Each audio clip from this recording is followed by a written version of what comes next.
You're listening to an Ono Media podcast. Hey everyone, welcome back to the podcast. This is Murder with My Husband. I'm Payton Moreland. And I'm Garett Moreland. And he's the husband. I'm the husband. A bonus episode. It's out before the 20th. Who are we? For those listening and watching, there's a 99% chance that I will not make it to this episode. I'm currently having some really bad stomach cramps. And I will probably be in the bathroom in a few minutes, but I'm just updating everybody. So if you don't hear my voice for a second or for 45 minutes, that is why. Please don't leave me alone. Don't leave you with them? Do you not like them? Oh, I like them. They love you. Yeah, my stomach is doing some crazy things. I'm not sure what's going on. I've been drinking these new protein drinks, and I think they don't like me. Yeah. Let's get into the episode just in case I want to. Okay, that was my 10 seconds. We're going to end this episode to see if I can stay for a little longer. And that's all I got. All right, this episode contains discussions of murder and suicide, so please listen with care.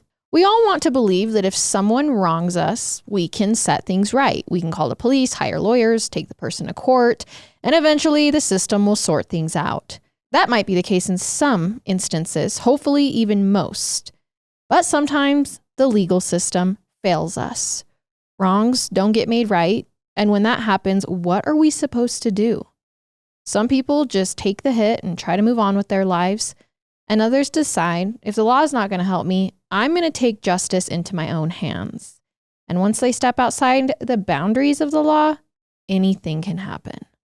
So today's story is about a man who felt the legal system failed him, and he decided to get his own justice. His name was Alan Katz. He was a general contractor in Toronto, Canada, and Alan's wife, Elisa Pogorelowski, also worked in construction. She was actually a project manager. So together, the couple built up a solid middle-class lifestyle. They started a construction company together in Toronto.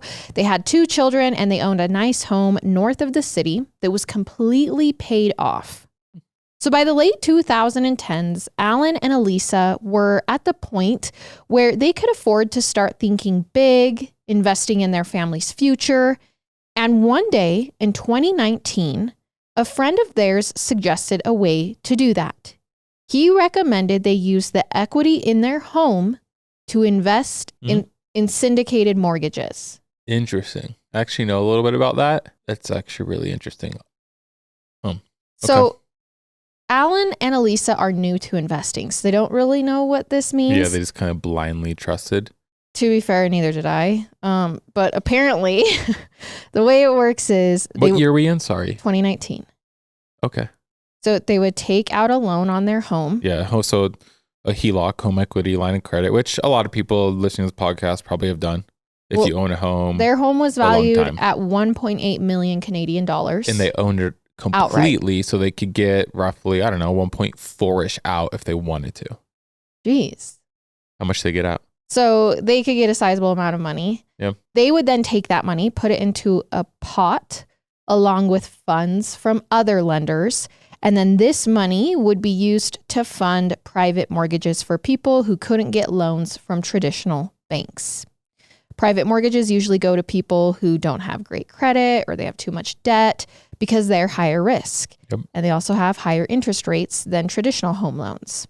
The national average in Canada right now is around 5%. A private loan would probably be 10%. The interest paid on that loan would be the investor's profit.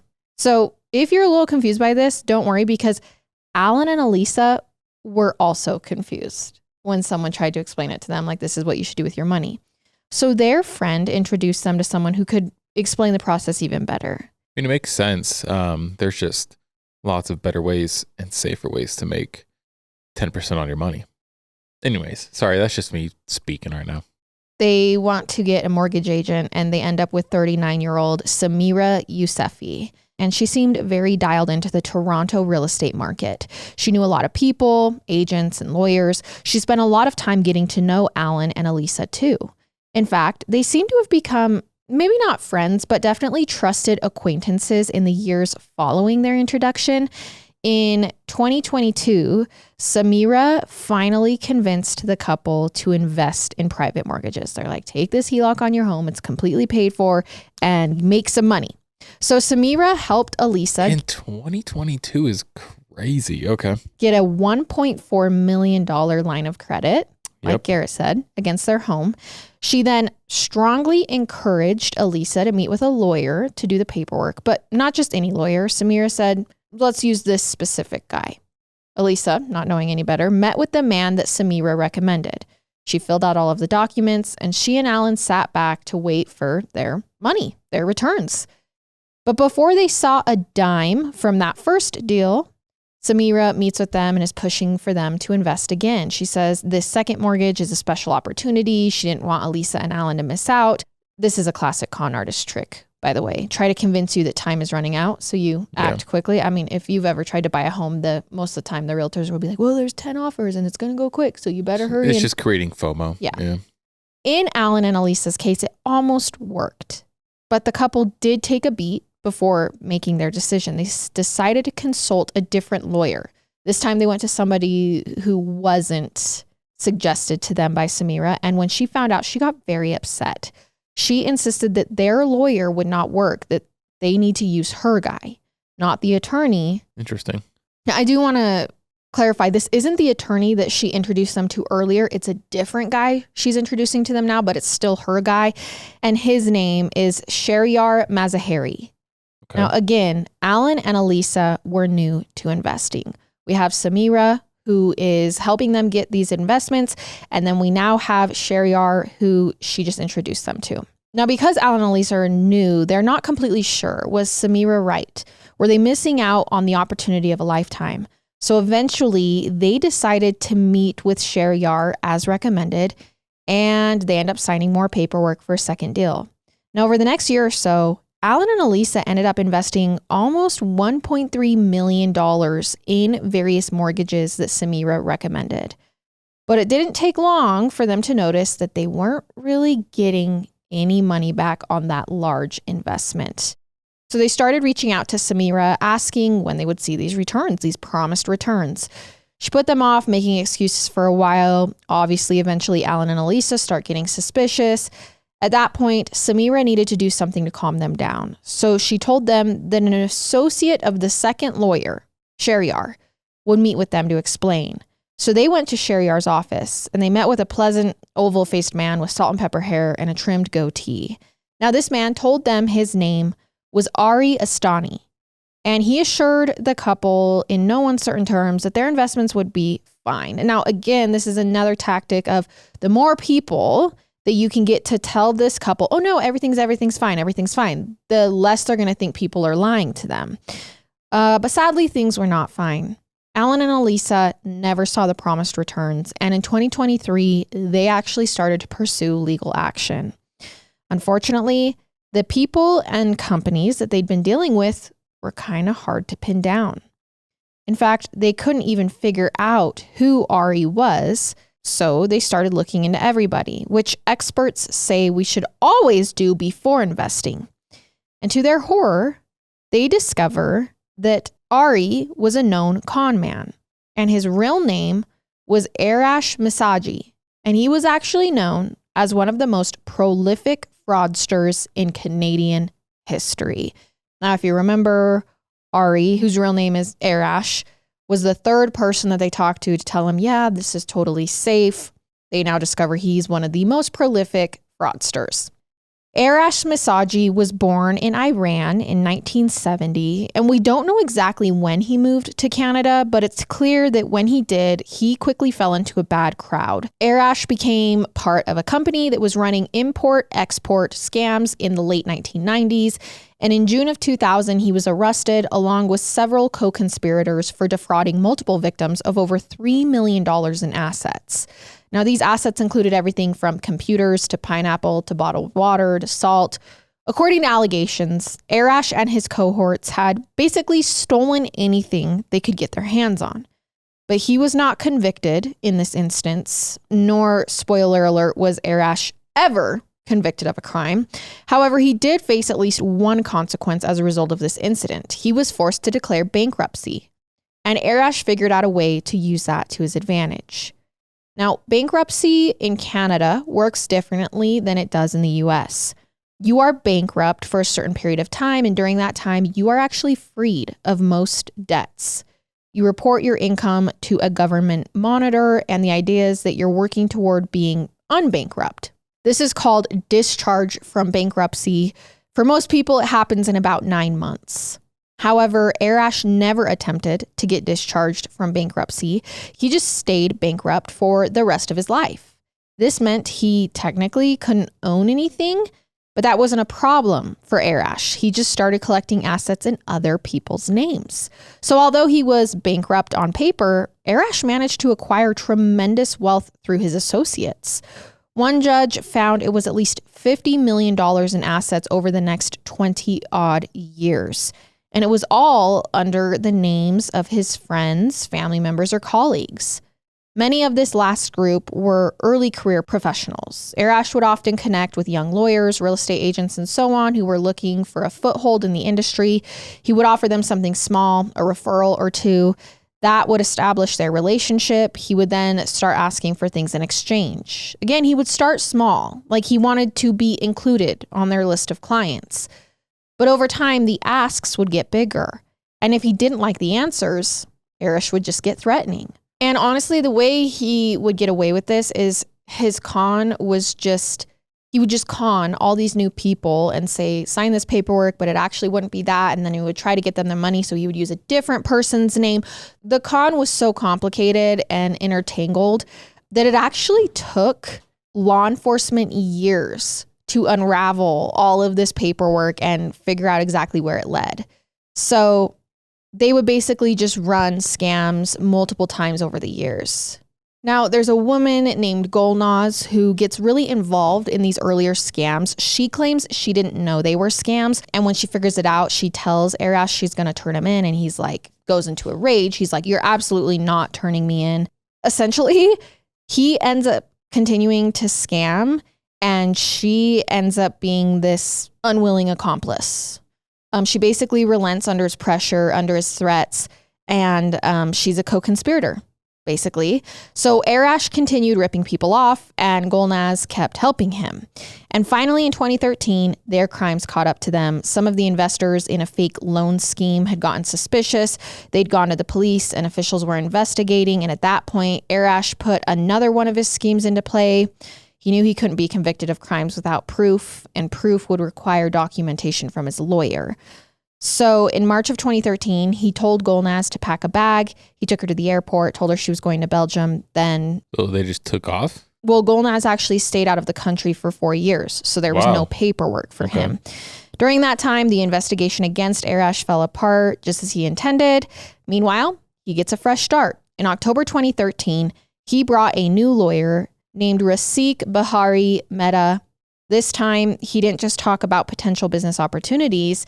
Arash offered Rafiq an office space, a rent-free condo, a mentorship by a senior attorney, and a client list, which of course would include himself. Remember, this is what he does. He gets people who are new to the game, who are hungry, and then he takes advantage of them. So Rafiq eagerly accepted, and he soon found himself in the same situation as Golnaz, using his status as a lawyer to cover up his boss's crimes. Rafiq tried to back out when he realized what was happening, but like Golnaz, he started receiving threats. And because these threats, he would literally say, I'll kill you, I'll kill your family. What the freak? He buckled up until a few years later when he gave up his law license and pled guilty to 6 counts of fraud, while Arash suffered no consequences. Okay. So this was basically his MO. Step 1, defraud investors. Step 2, manipulate professionals to conduct transactions. Step 3, when pros get suspicious, threaten them until they cave. And then step 4, in case of investigation, use pros to escape punishment. Then rinse and repeat. Now between 2000 and 2024, Arash was named in over 20 lawsuits alleging more than $90 million in damages. $90 million. He was held accountable in none of them because, like I said, he makes other people put their names on the paperwork, so it's hard. And if you're wondering where the law was during all this time, it's actually a good question. As we mentioned, Arash was first charged with a crime in the year of 2000. He escaped conviction, declared bankruptcy, only to move on to bigger and more lucrative schemes, as well as more damaging charges. Over the next 2.5 decades, Arash became the subject of multiple criminal investigations, several of which lasted years. In 2006, Toronto police ran an operation called Project TikTok. They exposed a I know, how funny. They exposed a massive cargo theft ring with millions of dollars, or worth millions of dollars. They made 23 arrests. Arash was one of them, but he doesn't get convicted. In October 2015, after a 3-year investigation, Arash was charged with belonging to a criminal organization. He also received 7 counts of fraud. In that case, though, the Crown dropped the charges with no explanation. So he's basically just the luckiest con man. Yeah, I was going to say, there is some people, though, that seriously just get away with everything. Yeah. Kind of like me. I never get tickets when I get pulled over, you know? Yes. And we don't really know why the Crown, I mean, there's more charges, more investigations, and they kind of just keep dropping them. But we do know some of the ways Arash skipped judgment in civil proceedings. One, as we've discussed, he was bankrupt. His official name was bankrupt. He would use these other people's names to make money. He also had a habit of ignoring court orders. Like, he might receive an order to appear and he just wouldn't show up. The courts were so behind, it would take months for them to get a new hearing. Another tactic Arash used was citing attorney-client privilege to avoid turning over documents that could incriminate him. Okay. Hence why he had Golnaz leave the country. That was his first co-conspirator. Then, of course, he threatened people, their families. All in all, Arash was an expert of manipulating the system, and he reveled in his ability to do so. He bragged about bending laws, forcing people to evolve so that lawyers across the nation had to follow his lead. He essentially used the justice system to serve his interests over the interests of his victims, many of whom were unsuspecting middle-class people, like Alan Katz and his wife, Elisa, the couple from the beginning. I mean, obviously I know where this is going. Mm-hmm. And so, yeah, just keep going. Nothing. I'm just talking to myself, everybody. If someone comes to you and says, invest in this, and it's too good to be true, it's usually too good to be true. But I was going to say that, I mean, because they invested a lot of money, $1.4 million. A lot of money to lose. We're not talking about like, you know what though? It's I lost not a couple $100. A lot of money to Arash, considering the amount of money he's moved, which is probably why. So, you know what I mean? Because he's done like $90 million to him. It's like, yeah. Yeah. So as we've already seen, Elisa and Alan were lured into Arash Masaji's circle of fraud through a mediator. Remember that mortgage agent, Samira. Now, Samira was the latest in his string of useful professionals. She started working for Arash around 2018 at age 38, and she quickly adopted the role that he had once personally played. She was the one who offered opportunities to unsuspecting marks. And when Alan and Elisa showed interest, she connected them with lawyers who participated in these scams. As you know, he uses professionals and basically tricks them and then forces them to stay. By the end of 2023, Alan and Elisa knew they had been conned out of about $1.3 million. It was their life savings. And there was no easy way to get that money back. The only way they could be made whole was if Arash and Samira were held accountable by the law and then forced to return what was stolen. Do they even have the money? Like, what are they doing with all this money? Well, the problem is it's not under Arash's name because he's technically bankrupt. According to the Eye of Canada. Like, where's all this cash? They just put it in different people's names. It just gets into a tangled web. Which is why the investigation is so hard. So in hopes of making that happen, Alan and Elisa filed criminal charges against the scammers in January of 2024. They soon got an email back from the Toronto Police Department saying a detective had been assigned to their case. But months go by. They never hear a word. Meanwhile, they also tried civil litigation. They sued Arash and Samira for mortgage fraud. But as with so many other lawsuits, the couple's complaint went nowhere. A judge agreed they were dealing with what he called a predatory fraudster, but all he could do was freeze the defendant's assets. And to Arash, at least, this made zero difference because he doesn't have any assets on paper. So Alan and Elisa never received a dime. By June 2024, they had run out of solutions. And Alan was beginning to get depressed. He felt like he'd lost everything he and his wife had worked so hard for. And the more he learned about Arash and how many other people he'd conned, the angrier he became. Which, if you watch any documentary about a con man, this is sort of what happens. Yeah. People are conned and then it just takes one person. They start digging. They start uncovering all these people. And then with the power of numbers, they hopefully make something. But honestly, con men are hard to charge. Yeah, usually yes, unless you're dealing with honestly, the only time it works is when billionaires get screwed over. Right? And even then, where's the money? Yeah, no, the money's gone. They might go to prison, but you're not getting your money back. No, you're never getting your money back. So it's kind of like... You're never getting your money back. Yeah. So on June 17th, 2024, about 2 years after they took out that first loan against their home, Alan wrote his wife, Elisa, a note. He explained that he was distraught about losing everything to fraudsters. He just couldn't believe that they had done this and they weren't being held accountable. He was furious. No one was doing anything to stop them. So he decided to take matters into his own hands. Leaving the note for Elisa to find, Alan loaded a gun. He then went to Arash and Samira's office in the New York neighborhood of Toronto.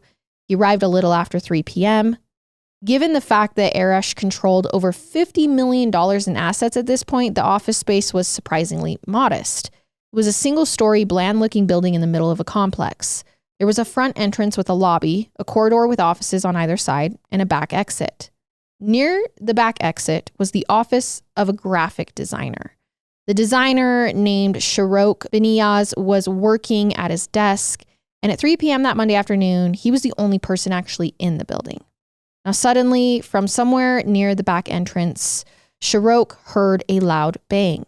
He didn't know what it was and didn't think much of it at first. But a few minutes later, he heard shouts coming from the front of the building where Arash and Samira worked. Now, Sharok considered Arash and Samira friends. I'm not sure he knew what was going on, that this was basically just a con man and that this office wasn't actually a legit company. He was just conning people. But he's not sure what's going on this day, but it sounds like they're arguing. So moments later, he heard a second loud bang and then Samira starts screaming. So at this point, Sharok got really worried. He hurried down the hall toward the lobby and he stopped about 30 feet away and listened. He could hear Arash and Samira pleading with someone. Arash says, "I swear on my mother's grave, I will pay you back." A man then says, "How are you going to pay me back?" Arash begins begging, "Please calm down, put it down."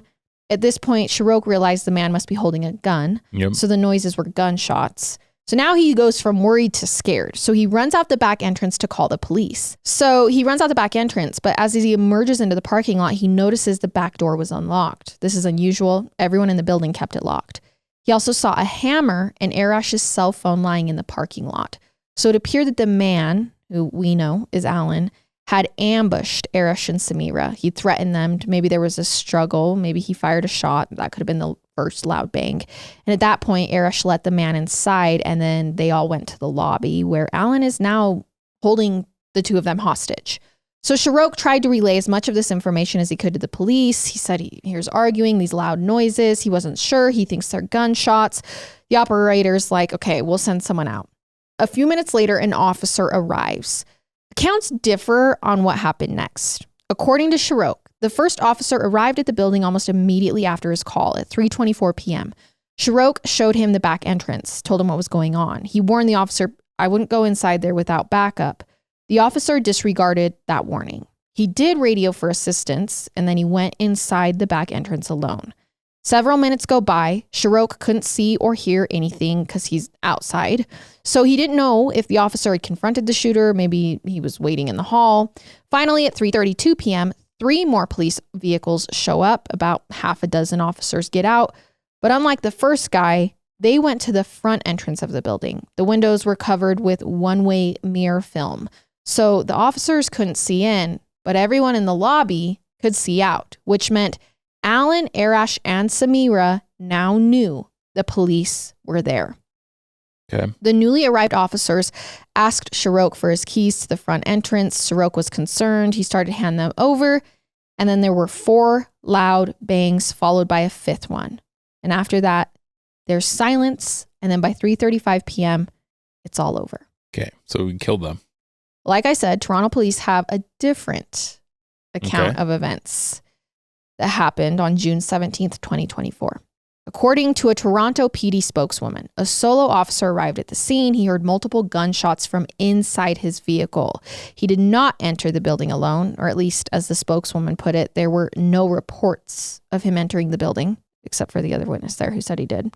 Additional officers arrived later after the final gunshots had been fired. Okay. So in their version of events, this all happened before police arrive. Now, regardless of whose story is more accurate, the results were the same. Arash, Samira were both dead. Oh, okay. As was Alan. He shot himself. Murder-suicide. In Alan's mind, that was the closest he could get to justice served. His wife, Elisa, was devastated when she heard the news. Oh, yeah. She never condoned what he'd done, but she understood his reasons. She wanted the rest of the world to know what they were. Now, police withheld the names of the people involved initially, but Elisa came forward. She identified her husband as the shooter, and she released a statement saying, quote, Alan could not handle losing our life savings. This is what led to this tragic event. The events that gave rise to the litigation we are involved in have devastated and now destroyed our family. A friend of the family started a GoFundMe to help Elisa and her 2 kids. It expressed sympathy for Alan and disgust for his victims, saying, quote, imagine this. You worked hard your whole life just to end up in the wrong hands and have everything you ever worked for be sinisterly stolen. Dude, $1.4 million? Sheesh. So a lot of people, when this all, hits the news, actually can't imagine it because they've been conned. They've been scammed by the same man. And some of their supporters saw Alan as a modern day folk hero. So a lot of people start getting loud and they're like, no, this guy deserved it and Alan's a hero. Okay. Others obviously do not condone it, but they struggle to see what the answer should have been because they're not getting help from the law. Mm-hmm. So one of the many who raised questions after the incident was Iranian-Canadian artist Ali Jaanpour. Ali Jaan had met Arash back in 2014 when Arash commissioned him to paint a portrait of his mother. Arash paid the artist $50,000 for the portrait. He then commissioned and paid for a few more works of art, all of which established a foundation of trust between the two. That's obviously when their relationship takes a turn. In 2018, Arash told Ali Jaan he wanted to transfer his entire collected works to a museum in London to sell them for a profit, and Ali Jaan agreed to the deal. So Arash created the artist's work, 38 paintings that took 20 years. They were worth over $1 million. He shipped them out. The paintings never arrive in London. Ali Jaan never gets paid. So after a while, he drew the same painful conclusion. This guy that he thought he could trust to sell his artwork had just taken them, sold them, and pocketed the money and conned him. Okay. So he reported the paintings stolen in 2019. In February of 2021, a detective told him he was going to charge Arash with possession of property obtained by crime and extortion. Charges were never filed. The detective retired. And Ali Jaan's case was dropped by the department. So when Arash was killed in June 2024, Ali Jaan knew there was little hope he would ever see his paintings again, but he didn't know what else could have been done to set things right. He's like, who's responsible? Is it the judge? Is it the law? Is it the courts? Is it the police? Is it the killer? No one had the answer. At least not one the victims wanted to hear. Days after the shooting, there was a court proceeding for a lawsuit against Arash. Arash obviously couldn't make it. He's dead. But the prosecuting attorney still wanted to move forward, and he begged the judge to continue with proceedings in the hope that this would kind of give people, like, as long as he's charged even after he's died, maybe it would close the chapter for people. And the judge is like, well, Arash's attorney isn't here. Without the defendant or his counsel present, we can't proceed. Have a try? So the judge said he understood the prosecutor's passion, but he denied the motion to continue, saying, quote, you have to follow procedure. So even after the death, there's nothing you can do. There is nothing they can do. That's it? That's it. But I found this case interesting because this happens so much. It does happen so much, yeah. Where it's like justice is just not served. It's kind of like last week we covered, sorry guys, the cases get mixed up. She was being, what we think, I guess, we don't know for sure, but she was being domestically abused and she ended up killing him. And yeah. It's a similar question. It's hard because, like, are you allowed to take justice into your own hands? I mean, like, no. But also, the law's not helping you. Like, people just got to be good people. I don't know. I guess that would solve it.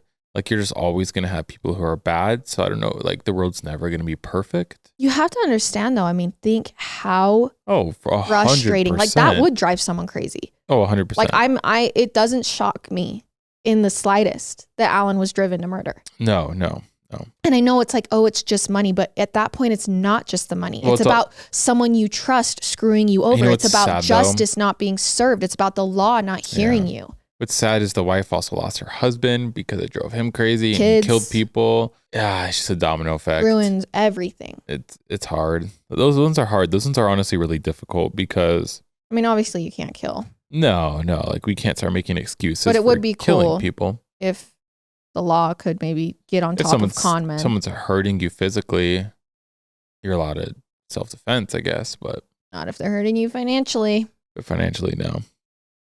It's because your life's not in danger. Yeah, but your mental sanity is. True. Mental sanity is in danger. But it sounded like the wife, I mean, granted it was hard, it sounded like the wife was getting past it, but... I mean, in the GoFundMe, it sounds like the wife and the family were still really mad. Yeah, I mean, I don't blame them. They should be. All right, you guys, that was our bonus episode. It'll get you thinking, and we will see you this week with a regular one. My stomach's still cramping, and so I might go to the bathroom. I love it. And I hate it. Goodbye.